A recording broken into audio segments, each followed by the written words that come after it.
I don't usually do reviews, but this film was such a huge disappointment I couldn't fight it anymore. The original movie was so good, and considering this is the exact same movie, there was really not much that could go wrong. In theory, of course, because in reality the final result is just soulless. Everything feels fake. From Emma Watson's acting to the G and the props. I love Emma Watson, but in this film she is just playing herself trying to play Belle. To be fair though, no one in the film actually manages to instill the characters with the same emotion and personality as the original, except maybe Josh Gad.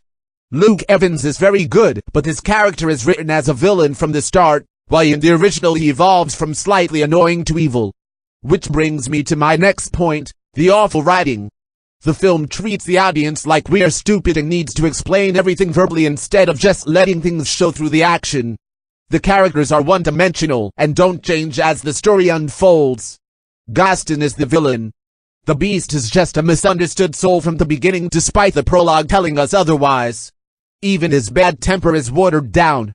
The writers had already the script written for them. All they had to do was add a few more lines here and there and create 2 or 3 scenes that would blend in seamlessly with the original, since, I repeat, they chose to use almost word for word the 1991 script with minor changes. Well, the new dialogue feels very wooden and unnatural. The new scenes add nothing to the story, and, even though the creators try to answer some questions we have from the original, in the end they create new plot holes that go unanswered. I miss the subtlety of the 1991 film, in which every expression, every line and every pause added something either to the progression of the story or the characterization of the heroes without anything feeling forced.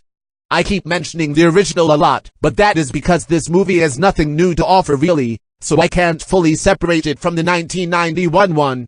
In the end, what annoys me the most is that the 2017 remake had great potential to become a new classic and stand on its own had it been handled a little differently and not with the rushed let's make some good money mentality.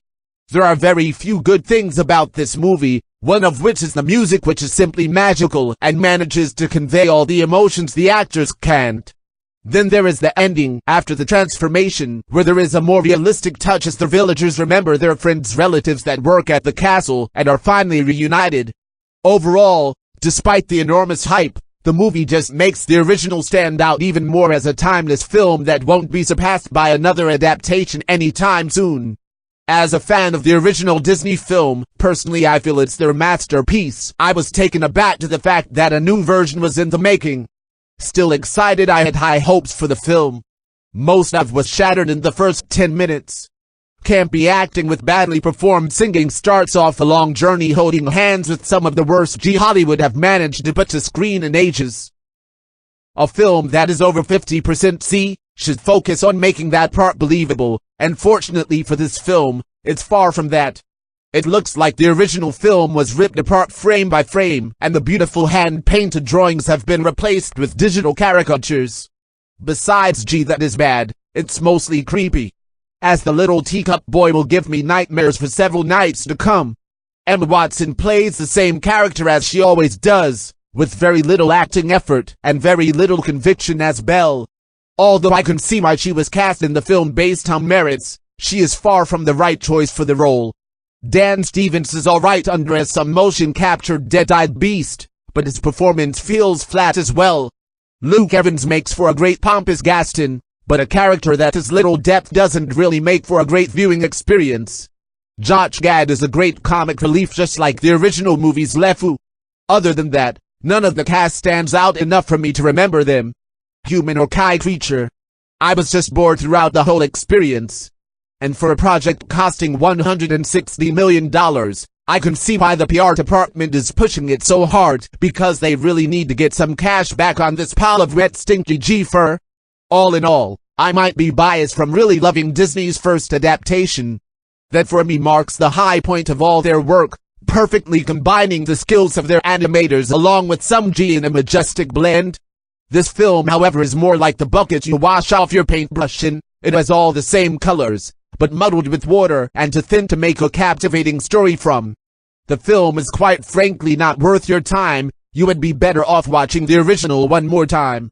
This adaptation is a disgrace to the original. Watson's voice is auto-tuned to death, and the Beast G wasn't good. Each time the Beast popped up, he was very off-putting. Watson's line deliveries are poor and doesn't do the animated princess justice. She also seems a bit too young for the role. She is a total miscast. Despite the Beast G, at least his performance was very good as both the Beast and Prince compared to Watson. Emma Thompson's rendition of Till is old as time does not beat the animated teacup, but at least she was not auto-tuned to death. There are very few moments of originality as it is a frame-by-frame copy to the animated film. It's very uninspiring and unnecessary.